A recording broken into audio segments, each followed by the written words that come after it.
بِاسْمِهِ تعالی سبق نمبر 29 عبارت کما اذا ترک ثلاث بنات اخوات متفرقین و ثلاث بنین و ثلاث بنات اخوات متفرقات بهذه الصورة۔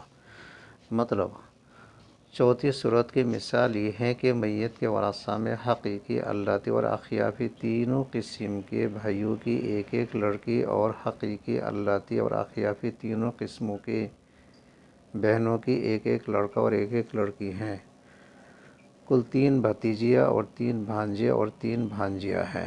تو امام ابو یوسف رحمہ اللہ تعالیٰ کے نزدیک اس صورت میں محض ترکہ حقیقی بھتیجی، حقیقی بھانجا اور بھانجی کے درمیان تذکیر و تانیث کے اعتبار سے 4 حصوں میں تقسیم کر کے ان میں سے حقیقی بھتیجی کو 1، حقیقی بھانجا کو 2 اور حقیقی بھانجی کو 1 ملے گا، اس لیے کہ ان رشتے میں قوی یعنی دوہرا ہے۔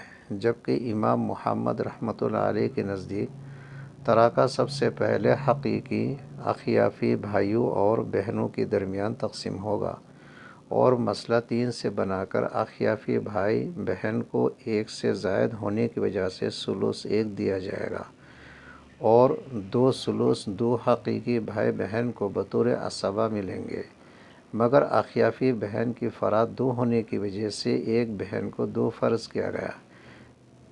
پس اخیافی بھائی بہن کے رؤوس کی تعداد 3 اور سہام 1 میں قصر ہونے کی وجہ سے 3 کو اصل مسئلہ 3 میں ضرب دیا تو حاصل ضرب 9 سے مسئلہ کی تصحیح ہوئی۔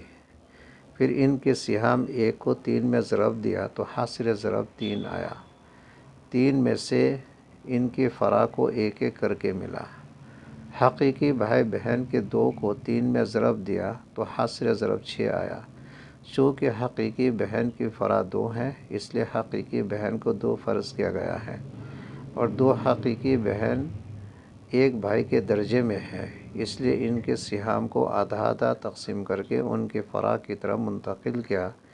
پس 3 حقیقی بھتیجی کو 2 حقیقی بھانجا کو 1 حقیقی بھانجی کو ملا ہے، مگر اللاتی بھائی بہنیں اور ان کی فرع محروم ہیں، اس لیے کہ حقیقی بھائی بہنوں کی موجودگی میں اللاتی بھائی بہنیں محروم ہوتے ہیں۔